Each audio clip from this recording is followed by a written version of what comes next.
അള്ളാഹു ഒന്നാണില്ലാതാത്തിൽ അതുപോലെയാണ് അസ്മായിൽ സിഫാത്തിൽ അഫാൽ അഹ്കാം ആസാറിലുമില്ല, ഏത് വിധത്തിലും ഒന്നല്ലാതില്ല.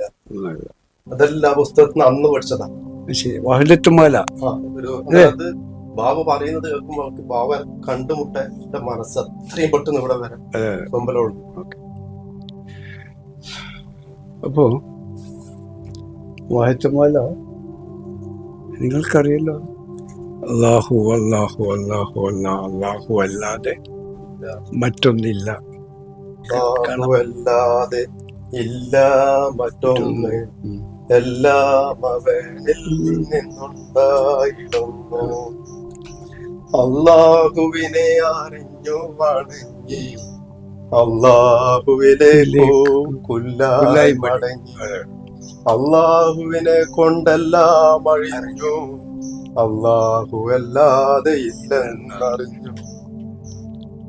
അപ്പോ നമ്മളെ എല്ലാവരും ഇരിക്കുന്നു.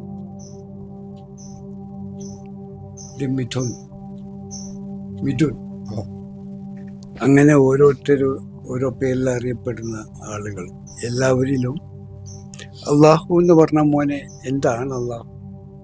അള്ളാഹിനെ കാണാനും പറയാനും കഴിയില്ലെന്ന് പറഞ്ഞു അല്ലേ? അങ്ങനെയല്ലേ പഠിച്ച് മദ്രസൊന്നും പറഞ്ഞു കേട്ടൊക്കെ?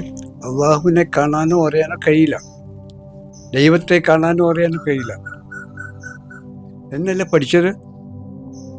അല്ല മോനെ, എല്ലാവരും പഠിച്ചു പോയിരുന്നത് മദ്രസൊന്നും പള്ളിയും അതെ. അള്ളാഹുവിനെ കാണാനോ അറിയാനോ കഴിയില്ല ഇവിടുന്ന്, അങ്ങനല്ലേ മനസ്സിലാക്കി ഞങ്ങള്?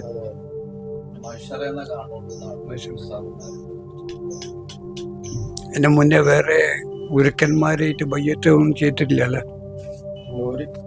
നൂരിശാലുണ്ട്.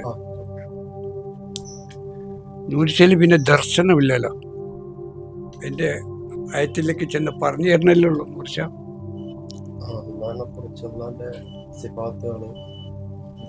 ഇത് കാണാനോ അറിയാനോ കാണിച്ചു തരാനോ പറ്റുമോ?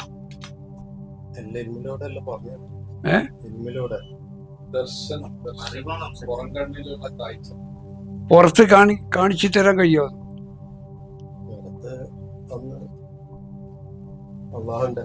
പടത്തിനെ കണ്ടു കഴിഞ്ഞാൽ അള്ളാഹുവിന്റെ ഒരു സൃഷ്ടിയെ കാണുമ്പോ അള്ളാഹുവിനെ എങ്ങനെ അതിന്റെ ഹയാത്ത് കൊണ്ട്, ഇൽമ കൊണ്ട്, ഇറാദത്ത് കൊണ്ട്, കുദ്റത്ത് കൊണ്ട്. ഈ സാമാന്യ ഈ പറയുന്ന സാധനമൊക്കെ എന്താ? ഇതൊന്നും മനസ്സിലാവില്ല, നമുക്ക് മനസ്സിലാവില്ല, അറബി അറിയില്ല. കാരണം മലയാളി സിനിമ ഓരോ ജനതക്ക് മുന്നേ ആ ജനതയിൽ നിന്നുള്ള അവരുടെ ഭാഷയിലല്ലാതെ റസൂലിനെ അയച്ചിട്ടില്ല എന്ന് പറയാൻ പറ്റും. അപ്പൊ നമ്മുടെ ഭാഷയിൽ കിട്ടണ്ടേ നമുക്ക് റസൂലിനെ? അപ്പം നിങ്ങള് റസൂലുള്ളാഹി സ്വല്ലല്ലാഹു അലൈഹി വസല്ലം അറബി ജനതയിലേക്ക് ഭുജാതനായി അല്ലേ? ആ അറബിയിൽ ജനിച്ചു, അറബിയെ അറിയുള്ളൂ, അറബിയിൽ ആ ജനതയോട് സംസാരിച്ചു. പിന്നെ നിങ്ങൾക്ക് നിങ്ങളുടെ ഭാഷയിൽ റസൂല് വന്നോ എന്നാ ചോദ്യം. ഇത് ഖുർആനാണ് ഞാൻ ചോദിക്കുന്നത്. ഒരു റസൂലിനെ അയച്ചിട്ടില്ല ആ ജനതയുടെ ഭാഷയിൽ അല്ലാതെ. നിങ്ങളുടെ ഭാഷയിൽ റസൂല് വന്നോ നിങ്ങൾക്ക് എന്നാ ചോദ്യം. ഖുർആൻ പറഞ്ഞതിന്റെ അടിസ്ഥാനത്തിലാണ് പറഞ്ഞത്. അങ്ങനെയാണെങ്കിൽ മലയാളത്തിൽ പറഞ്ഞു തരുമല്ലോ. റസൂലുള്ള ആ അറബി ജനതയ്ക്ക് അറബിയിൽ തന്നെ സംസാരിച്ചത്, അറബിയിൽ തന്നെ പറയും. വേറൊരു ഭാഷ അറിയില്ല, എഴുതാനും വായിക്കാനും പോലും അറിയില്ല. അത് പകർന്നിട്ട് അത് ലോകം മുഴുവൻ വ്യാപിപ്പിച്ച് അറബി ഭാഷയിൽ തന്നെ. പക്ഷേ ആ യഥാർത്ഥത്തെ റസൂല കാണിച്ചു കൊടുത്തവരാണ് വരുന്നെങ്കിൽ മുഹീദ്ദീനെ പോലെ, അജ്മീർ ഖജാ പോലെ എല്ലാം കാണിച്ചു അറിയിച്ചു കൊടുക്കാൻ പറ്റുമായിരുന്നു. ഉദാഹരണം ഇങ്ങനെ പറഞ്ഞാൽ, ഇപ്പൊ നിങ്ങൾ പറഞ്ഞ എല്ലാം അള്ളാഹുവാണ്, എല്ലാത്തിലും അള്ളാഹുവാണ്. നമ്മളെ പരിഭാവ കാന്ത ബൈത്ത് കവിത നമ്മൾ ചൊല്ലിയില്ലേ? എങ്ങനെയല്ല എല്ലാവരും അള്ളാഹുവാണെന്ന് പറഞ്ഞ് നിങ്ങൾ വിശദീകരിക്കുന്നു. അതിന് വ്യക്തമായ ഒരു വിശദീകരണം നമ്മളെപ്പോഴും വീഡിയോയിൽ പറഞ്ഞുകൊണ്ടിരിക്കുന്നുണ്ട്. സൂറത്ത് 15 ഹിജർ, ഖുർആൻ, അതിൽ 28 മുതൽ 34 വരെയുള്ള വചനത്തിൽ പറഞ്ഞ അള്ളാഹു ആദമിനെ മണ്ണെന്ന് സൃഷ്ടിച്ചു. അല്ലേ? എല്ലാവരും ആദമിനെ മണ്ണെന്ന് സൃഷ്ടിച്ചു. എന്നിട്ട് അതിലേക്ക് അള്ളാഹു തൻ്റെ ആത്മാവ് ഊതുകയും ചെയ്താൽ ആദമിന് സുജൂദ് ചെയ്യാൻ പറഞ്ഞു. അല്ലേ? അതിനെ പലവരും സുജൂദ് ചെയ്തു, ചിലവർ സുജൂദ് ചെയ്തില്ല. സുജൂദ് ചെയ്യാത്തവരോട് ചോദിച്ചാൽ എന്തേ സുജൂദ് ചെയ്യാത്തത്? അവർ പറഞ്ഞു മണ്ണെന്ന് സൃഷ്ടിച്ച മണ്ണായ അതിനെ നമ്മൾ സുജൂദ് ചെയ്യില്ല, നമ്മൾ അള്ളാഹുവിന് മാത്രമേ സുജൂദ് ചെയ്യൂ. അല്ലേ? അപ്പോൾ പിശാചി എന്ന് പറഞ്ഞാൽ അട്ടി ഓടിച്ചു. ഈ വിഭാഗത്തിലല്ലേ നമ്മളെല്ലാവരും. നമ്മൾ മണ്ണോട് സൃഷ്ടിച്ച മനുഷ്യന് സുജൂദ് ചെയ്യില്ലല്ലോ. അല്ലേ? ഇതാണ് ശരീഅത്ത്. അതാണ് ഇവിടുത്തെ ശേഖന്മാരും ബലികളും മുർശിദുകളും എന്നൊക്കെ പലതും പറയുന്ന ആളുകളൊക്കെ ആ തലത്തിലാണ്. മനുഷ്യന് സുജൂദ് ചെയ്യാൻ പാടില്ല, അള്ളാഹുവിന് മാത്രമേ സുജൂദ് ചെയ്യാൻ പാടില്ല. അപ്പോൾ ആ ആദമിന് സുജൂദ് ചെയ്യാത്തവർ, മണ്ണായ ശരീരത്തെ കണ്ട് സുജൂദ് ചെയ്യാത്തവരോട് പിശാചി എന്ന് പറഞ്ഞാൽ അള്ളാഹു അട്ടി ഓടിച്ചു. അവർ അള്ളാഹുവിനെ കണ്ടില്ല, മണ്ണായ ശരീരത്തെ കണ്ട്, അതുകൊണ്ടാണ് സുജൂദ് ചെയ്യാതെ പോയത്. അത് ശരിയാണല്ലോ, മണ്ണായ ശരീരത്തിന് സുജൂദ് ചെയ്യാൻ പറ്റില്ലല്ലോ. പിന്നെ അള്ളാഹുവിനെ കണ്ടെത്തണം, അപ്പോഴേ സുജൂദ് ചെയ്യാൻ പറ്റും. അപ്പോൾ ഈ രൂപത്തിലേക്ക് കാണാനോ അറിയാനോ കഴിയാത്ത പരമാത്മാവായ അള്ളാഹു ഏതാണ്? പരമാത്മാവാണ്. അതുകൊണ്ടാണ് കാണാനോ അറിയാനോ കഴിയാത്തത്. അതിനെ ഉപനിഷത്ത് പറഞ്ഞത് ചൈതന്യമെന്ന്, ഈ ആത്മാവിനെ. ശാസ്ത്രജ്ഞന്മാർ പറയും ഊർജം എന്ന്. ഊർജം എന്ന് പറഞ്ഞാൽ ഈ കറണ്ട് ഇപ്പോൾ ഊർജമാണ്. ആ കറണ്ട് കൊണ്ടാണ് ഇപ്പോൾ എല്ലാ കാര്യവും നടത്തുന്നത്. അല്ലേ? കറണ്ട് ഇല്ലെങ്കിൽ ഇപ്പോൾ ഈ വെളിച്ചം ഉണ്ടാവില്ല. അപ്പോൾ ഈ ഊർജം, പ്രപഞ്ചത്തെ ആകമാനം ഊർജം, ചൈതന്യം, അറബിയിൽ പറയും റൂഹ് എന്ന്, ആത്മാവ്. ഇതാണ് അള്ളാഹു, ഈശ്വരൻ, ഭഗവാൻ, ദൈവം എന്നൊക്കെ പറഞ്ഞത് കാണാനോ അറിയാനോ കഴിയാത്ത ഈ ഊർജത്തെ, ചൈതന്യത്തെ, ആത്മാവിന്.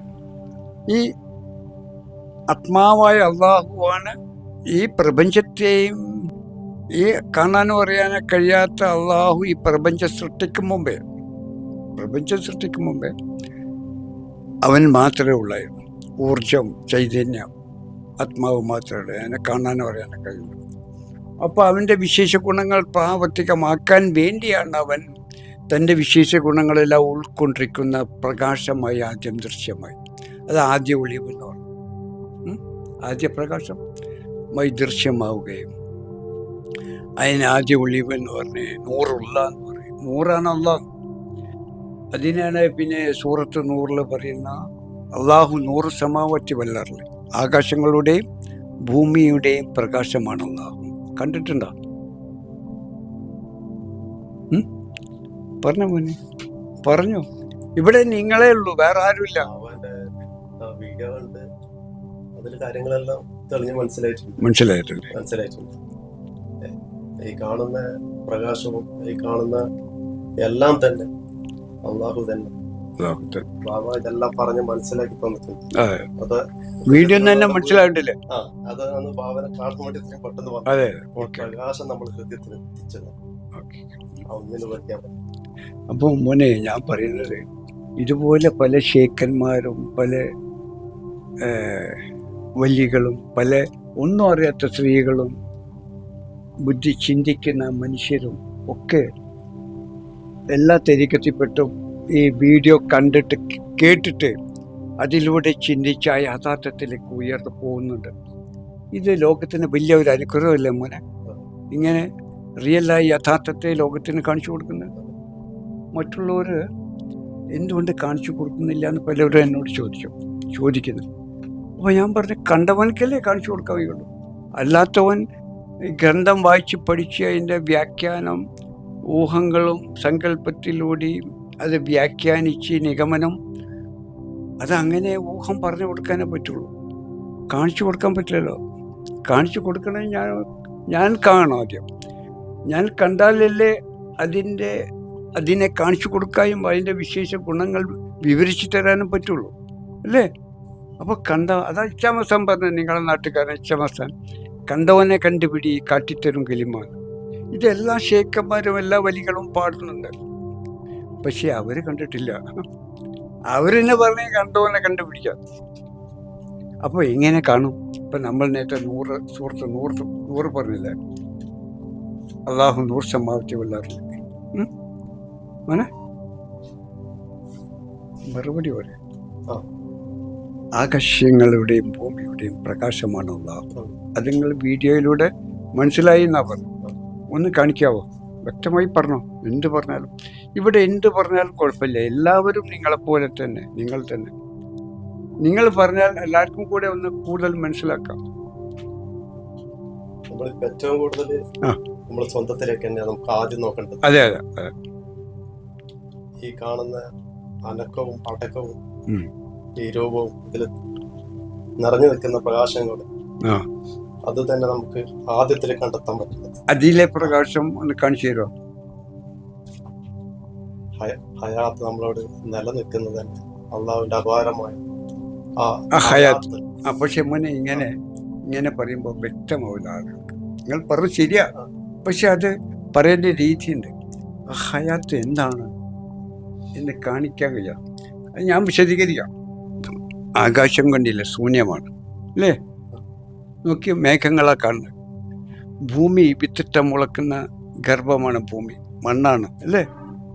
ഈ ആകാശങ്ങളുടെയും ഭൂമിയിലെയും പ്രകാശമാണ് അല്ലാഹു എന്ന് പറഞ്ഞാൽ നമ്മളെ ശരീരത്തിലേക്കല്ല, നമ്മൾ അവിടെ കാണിക്കുന്ന യഥാർത്ഥത്തെയാണ് ചോദിക്കുന്നത്. ആകാശങ്ങളുടെയും ഭൂമിയുടെയും പ്രകാശമാണ് അല്ലാഹു. അതാണ് മൂസാ നബിയും പറഞ്ഞത്, എനിക്ക് അള്ളാഹുവിനെ കാണണമെന്ന്. അപ്പം പറഞ്ഞു, മൂസയെ എനിക്ക് കാണാൻ കഴിയില്ല. കാണാൻ കഴിയായിട്ടല്ല, മുമ്പിലുണ്ട്. മൂസക്ക് സ്വീകരിക്കാൻ കഴിയില്ല, മൂസ സ്വീകരിക്കില്ല. എന്ന പോലെ നിങ്ങൾക്ക് കാണിച്ചു തന്നാൽ നിങ്ങൾക്ക് സ്വീകരിക്കാൻ കഴിയില്ല. നിങ്ങൾ മുമ്പ് കണ്ടിട്ടുണ്ടോ? ആകാശഭൂമി പ്രകാശമായ അല്ലാഹു. അതുകൊണ്ട് കാണിച്ചു തന്നാൽ സ്വീകരിക്കാൻ കഴിയില്ല. നിങ്ങൾ അതിനെ കാണുമെന്ന് ആഗ്രഹിക്കുന്നുണ്ടോ?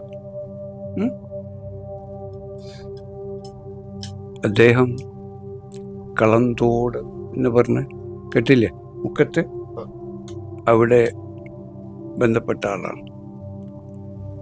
പക്ഷെ അദ്ദേഹത്തിന് കാണിച്ചു കൊടുക്കാൻ അവിടെ ആരുമില്ല. അവിടുന്ന് കാണിച്ചിട്ടില്ലല്ലോ ആകാശഭൂമി പ്രകാശം പോയല്ലോ. റിയലായി യഥാർത്ഥത്തെ കാണിച്ചു കൊടുക്കാനോ അവിടെ കഴിയില്ല. ഞാൻ മുമ്പ് ഒരു എഴുത്തുകൂട്ടയച്ചിരുന്നു, കള്ളന്തോട് അദ്ദേഹത്തിനാണ് പറഞ്ഞു. പക്ഷേ അവിടുത്തെ ആളുകൾ, ശിഷ്യന്മാർ, അദ്ദേഹം നമുക്കെല്ലാം പറഞ്ഞു തരുത്തുണ്ട്, അതൊക്കെ നമുക്ക് അറിയണം. എന്നാ ഒന്ന് പറയുമെന്ന് പറഞ്ഞാൽ അറിയില്ല. ഒന്ന് കാണിച്ചു അറിയിച്ചു കൊടുത്തല്ല അവർക്ക്. ശിഷ്യന്മാരിലേക്ക് പകർന്നു കൊടുക്കാനാണല്ലോ ഗുരു ഉള്ളത് അല്ലേ? എന്നിട്ട് അവര് ആ തലത്തിലേക്ക് ഉയർത്താനല്ലേ മോനെ, അല്ലേ? അപ്പൊ മോനെ, ആകാശങ്ങളുടെയും ഭൂമിയുടെയും പ്രകാശമാണല്ലോ. ഒന്ന് പരിധി നോക്ക്, ഒന്ന് ആകാശഭൂമികളിൽ ഏതാണ് പ്രകാശം? നിങ്ങളെ ഞാൻ ദർശനത്തിലേക്ക് കൊണ്ടുപോവാണ്, കാഴ്ചയിലേക്ക് കൊണ്ടുപോവാം. നമ്മൾ പറഞ്ഞാൽ പോരാ, കാണണം, അറിയണം, യഥാർത്ഥത്തെ കണ്ടറിഞ്ഞ് ബോധ്യമാവണം. അതാണ് ബോധോദയം സിദ്ധിക്കുക എന്ന് പറഞ്ഞത്. അപ്പോഴാണ് ആ ബോധ്യമാവുമ്പോഴാണ് നമ്മൾ അതിൽ ചേർന്നതായിത്തീർന്നത്. അതാണ് ദൈവ സാക്ഷാത്കാരം പ്രാപിക്കുക, സാക്ഷാൽ ദൈവമായി തീരാൻ. നിങ്ങൾക്ക് അള്ളാഹുവായി തീരാൻ അള്ളാഹു ആണ് നിങ്ങൾ. പക്ഷേ അല്ല എന്നാ പറയുന്നത്. നിങ്ങൾ അള്ളാഹു ആണോ? പറയാൻ പറ്റുമോ?